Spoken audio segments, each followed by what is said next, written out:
June 5th, 2025, Chouteau County, Montana, USA. Horned larks tinkle in the pre-dawn sky. The indigo night seeds to pink over the distant blue silhouette of the Bear's Paw Mountains. I chew on a cold, lifeless blueberry bagel as the clock approaches the appointed hour. 4:49 a.m., half an hour before sunrise. You are what you eat, so the saying goes. I am a plain of wheat that stretches to the horizon, lines of grain etched by massive tractors, moist morning air, heavy with the sweet metallic bite of egg chemicals. The prairie is gone. The land has been transformed into a grid of wheat, huge green squares of this year's crop, and huge brown squares of chemical fallow. Not even a thistle dares to grow there. It's not all one giant wheat field, of course. There are the shelter belts, where a few trees protect a farmhouse from the wind. Some of them are tended with obvious care, lilacs blooming, lawn mowed, shed painted, flag flying.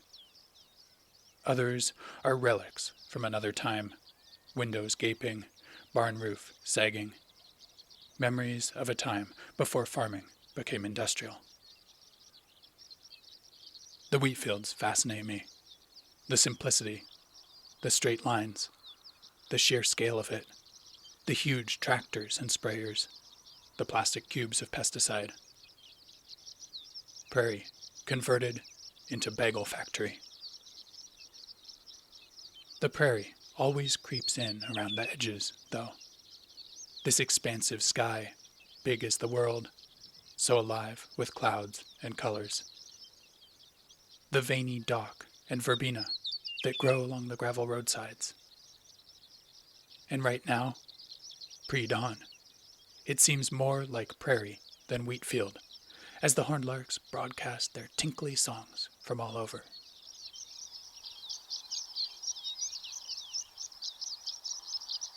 Welcome to Wild with Nature. I'm Shane Sater. This story, which I share here in July 2025, is called Birds in the Wheat, Industrial Agriculture and Declining Birds. If you'd like to read the written version, illustrated with my photos from the field, as you listen, you can find it on my website, wildwithnature.com. And now, let's continue with the story.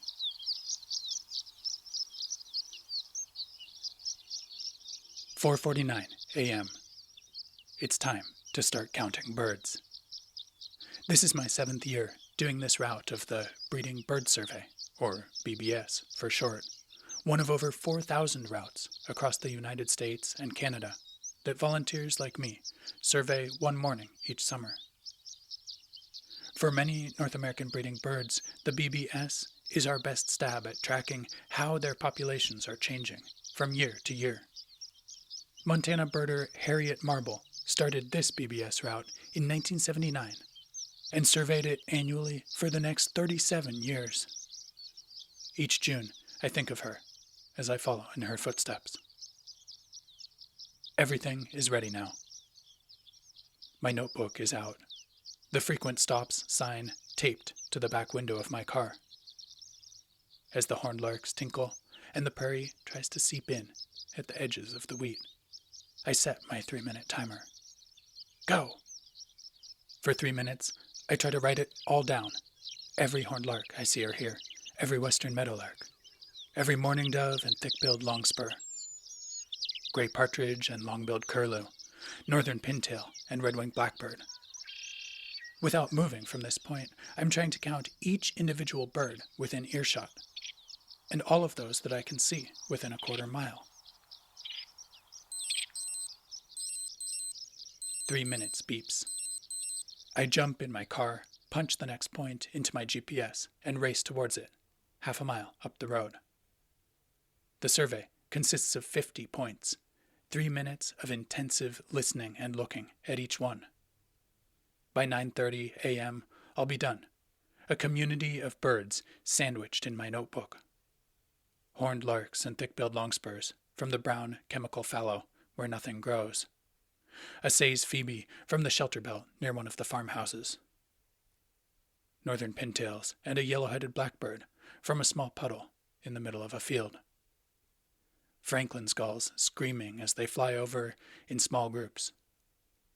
Birds in the wheat.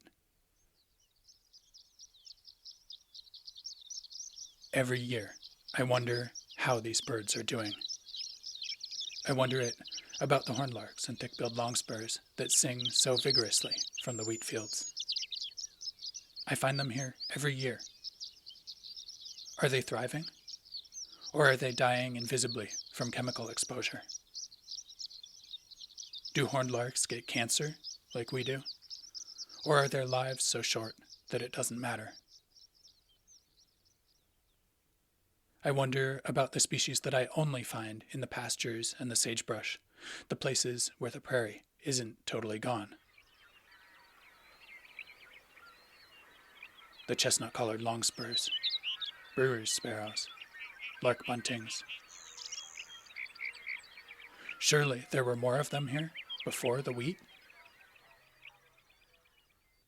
At stop 19, a farmer drives past as I'm doing my 3-minute bird count.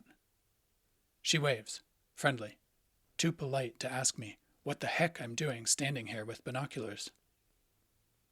Red-winged blackbirds sing from a moist depression in the field.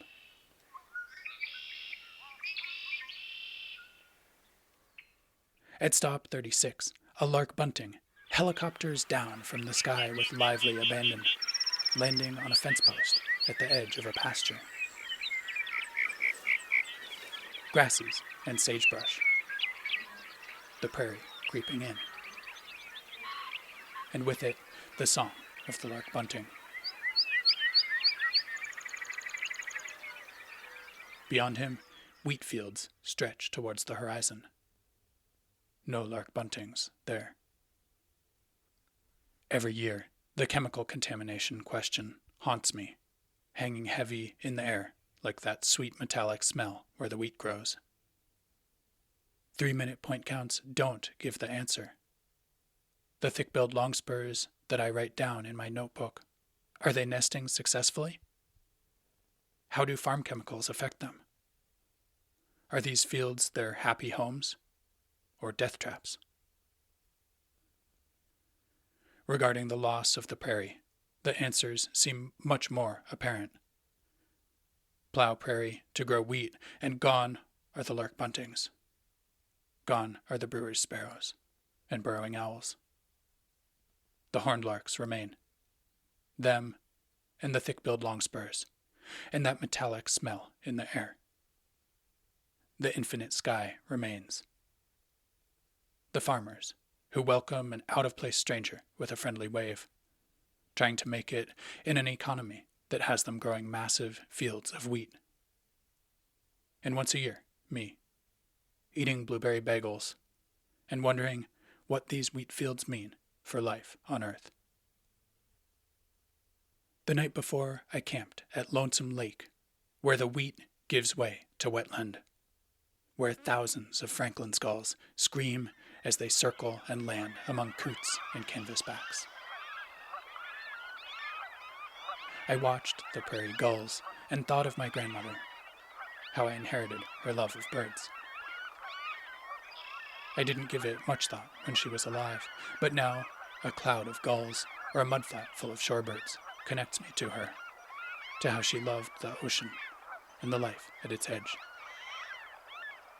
And here, at the margin of the wheat, the Franklin's gulls bring the ocean to the Great Plains summer.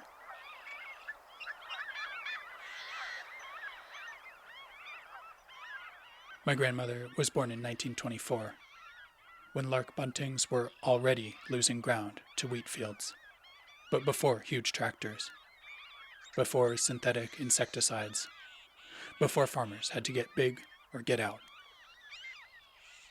During my grandmother's lifetime, grassland birds, like chestnut-collared longspurs, declined precipitously. And just like I eat blueberry bagels, my grandmother ate wheat bread, life is full of paradoxes.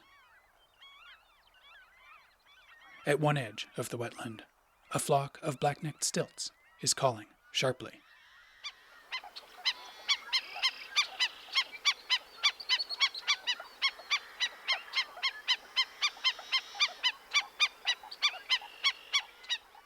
The last time I heard them calling like this was in Oaxaca this winter, in the mangroves, along the edge of the Pacific Ocean, not too many kilometers from Grandfather Teo's milpa and fruit trees. There, the line between farm and wild land is much softer, and the air doesn't have that metallic smell. I take pictures of the wheatfields to show him this winter. He'll be curious about a system of agriculture so different, so foreign, so industrial.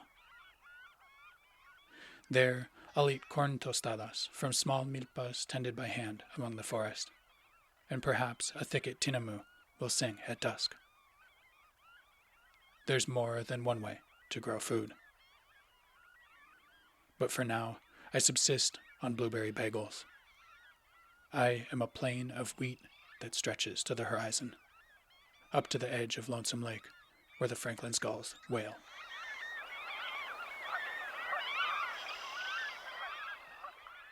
The prairie is gone, but it keeps creeping in at the edge.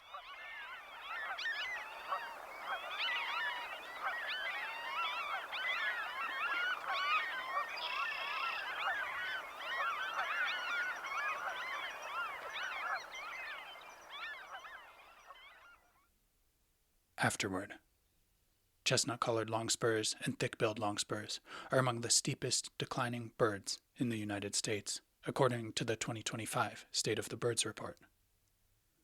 Both have lost well over 50% of their populations in the last 50 years.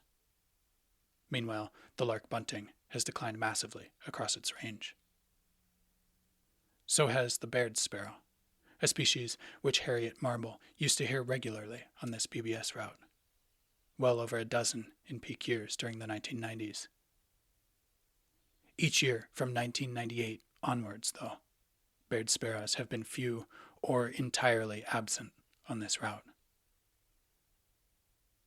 Many questions remain regarding how the use of insecticides and herbicides may impact birds in places like Chouteau County. However, existing research points to the ongoing loss of the prairie to intensive agriculture, rather than pesticide use in itself, as the biggest driver of prairie bird declines. Prairie losses have affected the Lonesome Lake area, too. Harriet Marble reports that for many years, farmers had fields enrolled in the Conservation Reserve Program, which pays them to conserve soil and wildlife habitat by converting cropland back to grassland. Around Lonesome Lake, the program benefited many grassland birds, but the good news didn't last. When price of wheat increased, farmers must have left the program and then plowed up the habitat that once supported so many sparrows, Harriet wrote me.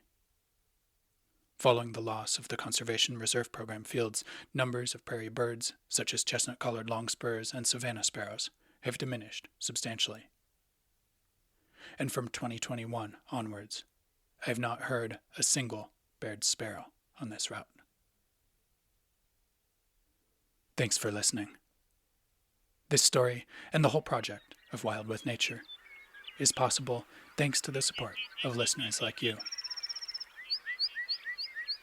This support includes those of you who just share my podcast with your families, friends, and communities. My collaborators and fellow naturalists who appear in these stories. And my supporters who give me the financial backing I need in order to continue. Thanks so much. I'd like to extend a special thanks to Harriet Marble for sharing with me her experiences from so many years observing birds on this route, and for all of her contributions to the conservation of these special prairie birds. Again, you can find the written, illustrated version of this story on my website, wildwithnature.com. There you can also join my other supporters in making a monthly donation through Patreon or a one-time contribution. It's what keeps this project going. Thank you. One more thing. Towards the end of this story, I mentioned Grandfather Teo and his milpa in Oaxaca. If you missed that story, which I published in January 2025, it's called Mystery of the Twilight, Birds at Dusk and Sustainable Agriculture. And it provides a rather hopeful counterpoint to this one. Until next time, get outside.